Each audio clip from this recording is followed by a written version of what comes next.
All right, we're here with another viewer build. I'm here with Mike. How you doing? Good, how are you? This is truly another one of one, and I want you guys to even comment before the video starts as to what this car even is.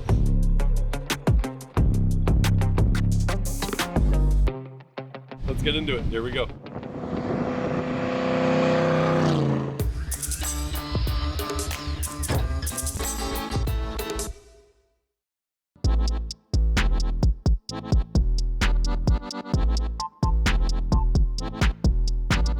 So Mike, what is it? Well, it started its life as a 88 Merkur. They built them from like 84 to 89, I believe. They brought them in from Germany. When they came to North America, they didn't come with the cool overhead cam, you know, type engine, Cosworth engine. They came with a 2.3, the Ford engine. Yeah. They were trying to compete, I guess, way back with the Merkur and the Mustang at the time. They just didn't do very well in North America. They were overpriced compared to a Mustang. If you're going to spend the money, why would you buy this when you can buy a Foxbody, you know, type thing, V8 engine, 5-speed. It just, you know, and they weren't very well known. Okay. Now those are sold as Fords in the UK, but here it's sold as a what? Merkur. Is that German for bad marketing concept? No.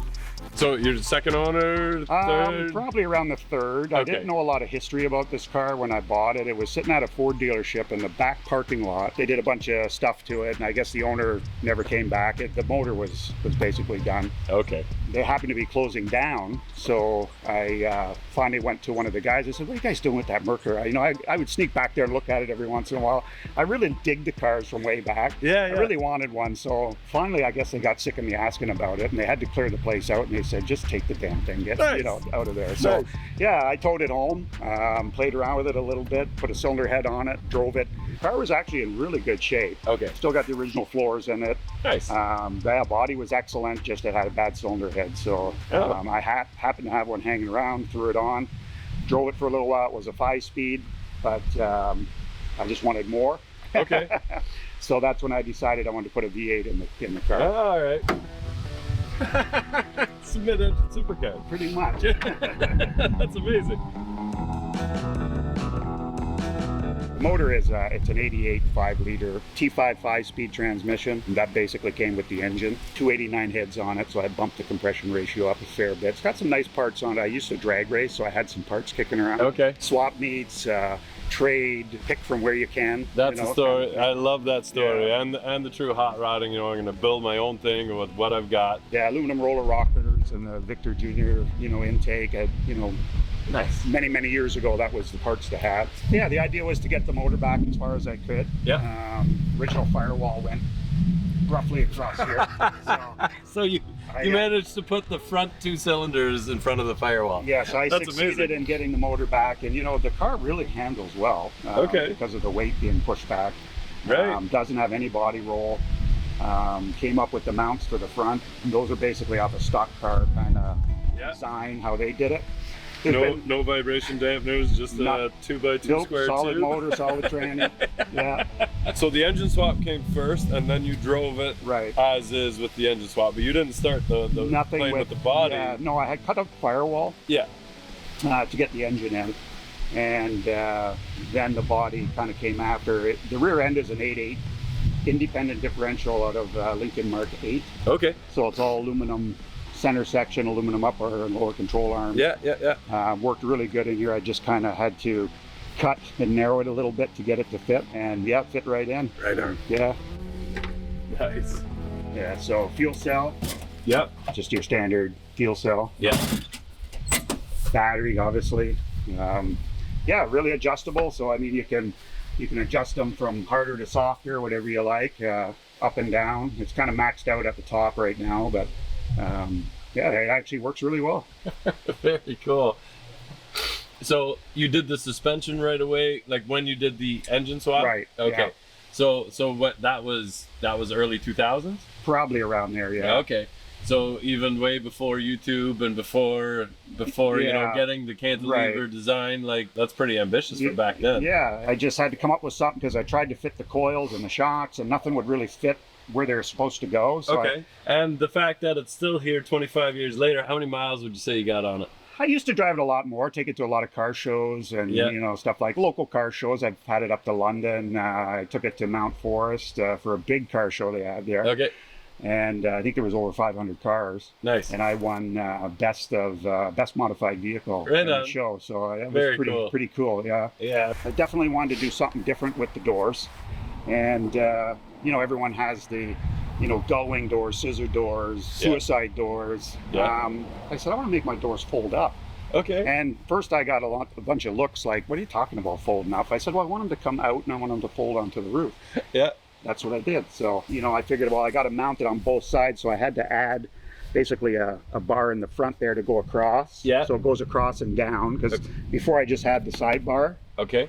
So I made another bar go across and then under the dash and down, and then I could have my mounting points on each side for the door. But it took a lot of, you know, weld here, cut that off, weld something else, cut that off. I mean, you can kind of see there's different, you know, stuff on there. You got to practice a little bit with this car, getting in and out of it, especially. So when you pull into a, you know, a car show and you're looking all cool and everyone's watching, if you don't get in or out properly, you can look kind of silly.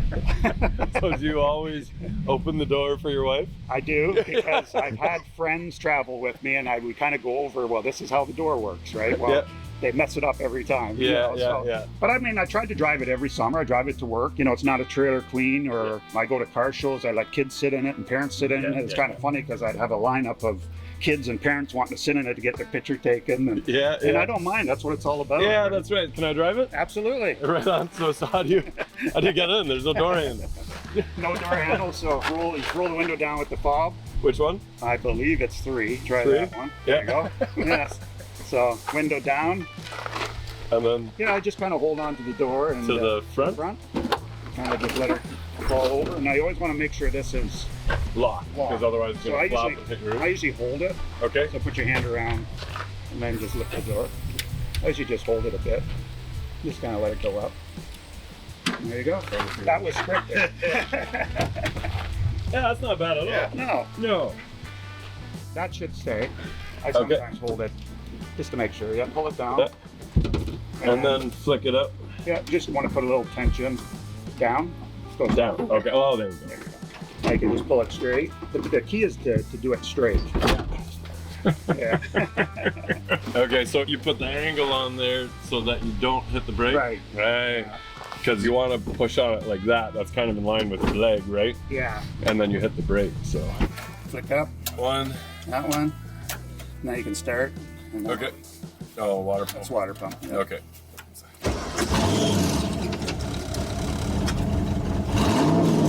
That is touchy. Yep. Yeah. And fan? No, you don't need fan. No? Not usually. Okay. This one is actually the fan. Oh, okay. That one quit. So this is water and that's pump? This is water.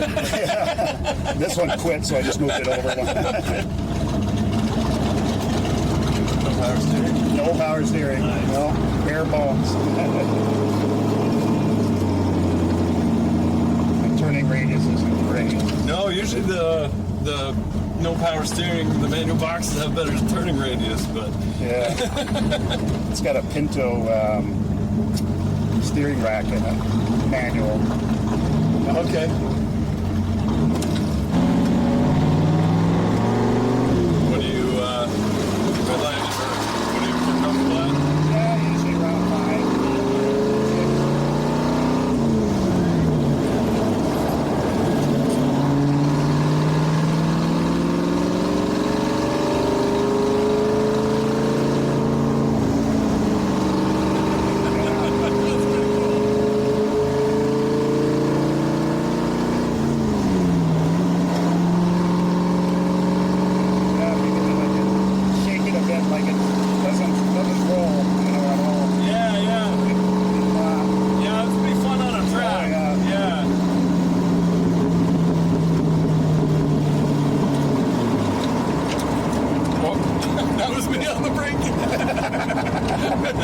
So it just takes a little bit to get used to. It's gonna, you gotta feel that stuff, yeah. So have you taken it down the quarter mile? I did way back when I just did the motor conversion. Okay. Yeah. I didn't have the 8.8 in it. I broke an axle the first time.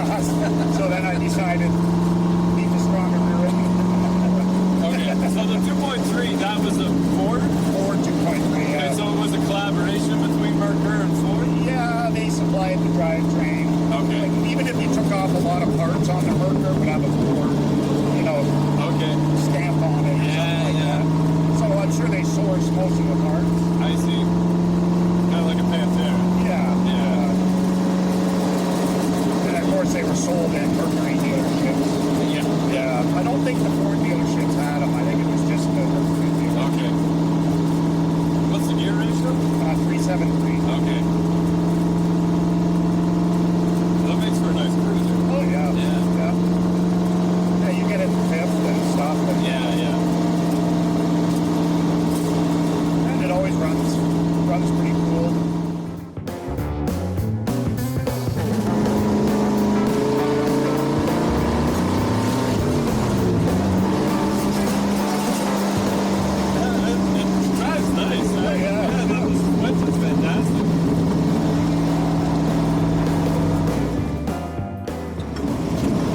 How many hours you figure you got into the car? Oh God, I couldn't even tell you. No? No. Many. Yeah. So, what do you enjoy more, like the designing and the thinking about it, or the fabricating? I really enjoy the building of it. Yeah. Kind of when you're done, or you're never done.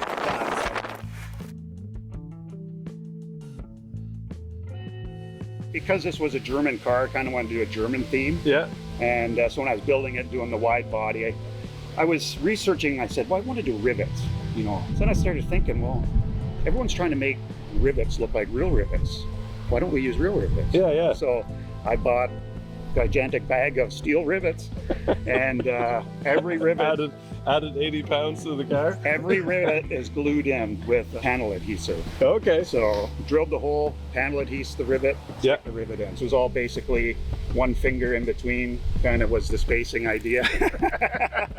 I just had a carport at home at the time, and I'd work on one side of the car and have to pull it outside, turn it around, put it back in, work on the other side of the car. So it was pretty much built all in that little carport / garage, if you wanted. It had a dirt floor. There was, no concrete or anything in the floor. The bumpers they come out to about here originally. So cut the bumpers back.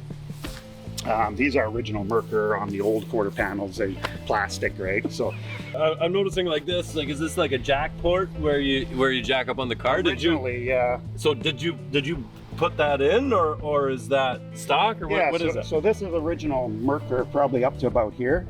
So the Merkur had a body kit, kind of a big plastic body kit that went on the bottom of the car. Oh. And these flares are actually original Merkur plastic body kit that I had molded into what I made for the wide body. And then it had a big plastic piece that goes down the door as well. So it would have stopped It would have went down here. It kind of just came out a little bit, and then this was kind of on the quarter panel. Yeah. So I did bring it out quite a bit. Because I'm going to be honest, I don't know what a stock one looks like. So. Yeah. So are they valuable at all? Like, is there a pile of these cars in Germany, or was it just like a Malibu that just failed or whatever? They're more valuable, I think, when they're customized than really. They're not. They don't have a huge value, because you look at the history of the Merkur. You see a lot of people that owned them. They said they weren't a very good car. Had a lot of electrical problems. A lot of Merkurs burnt to the ground because the fuel pump wiring harness wasn't good enough. Yeah. So there's a lot of things like that. I think that devalued the car over the years. I see. So you got a rare car, but you fixed all of their mistakes. Exactly. Now I see. But you can find them. I mean, there's a few on Kijiji here and there that guys are selling, and they are around. There's not a lot of them, especially the younger generation. They don't know what it is. Yeah. They get a pretty good kick out of it. When I go to car shows, I get all the tuner guys over wondering what it is, and have a lot of fun with it. So. Nice.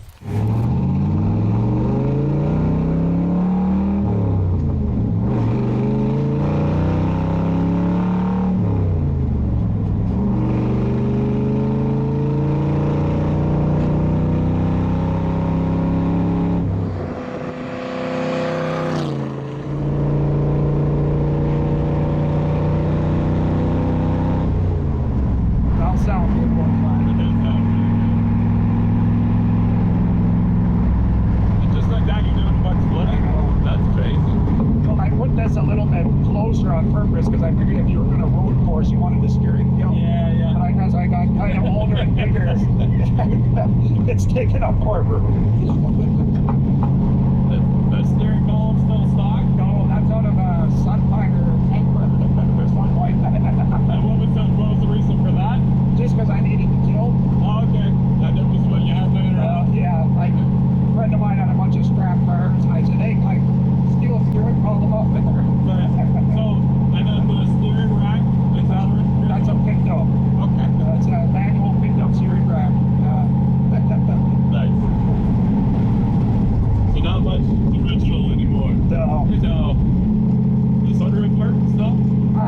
but I just tried to open it and it looks like it's just spinning on the there we go. There you go. Just needed a little bit of wind. There we go. Nice. It's been a long time since I've seen a crank.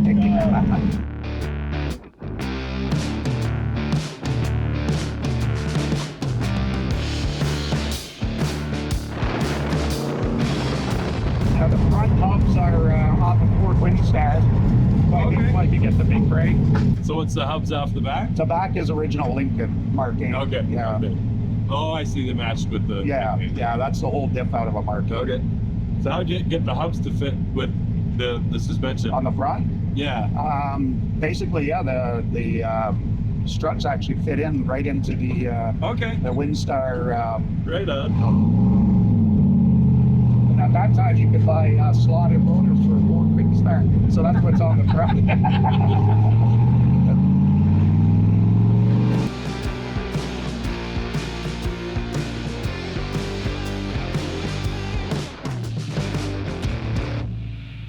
All right, Mike. Thank you very much. Yeah, I appreciate it. Had a lot of fun. Yeah, good. Yeah. Nice little drive. I love the car. I love the build.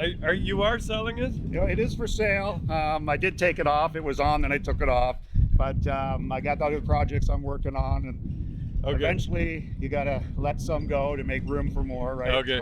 So if don't tell the wife that. if somebody wants to buy it, like comment down below or get a hold of you. Absolutely. It is a cool car. It is very neat. It drives really, really nice. Maybe like the exhaust a little quieter. Does it start to drone after a while? Yeah. Other than that, it's a fun little unique car, especially if you're lonely and you want to talk to people. Absolutely. Definitely go to our website, thebossgarage.com, and you'll see a spot where you can submit your ride. We want some pictures, we want some info on it, and where you live, because we go all over the place. The point of this is to motivate you guys to get out there and work on your stuff. It doesn't happen without you guys putting the sweat equity into it, because it is thousands of hours of, well, hundreds. You can easily break 1,000 hours, but it's not that hard to find that time to get it done. So get out there and work on it, because nobody else is going to do it for you. Here we go.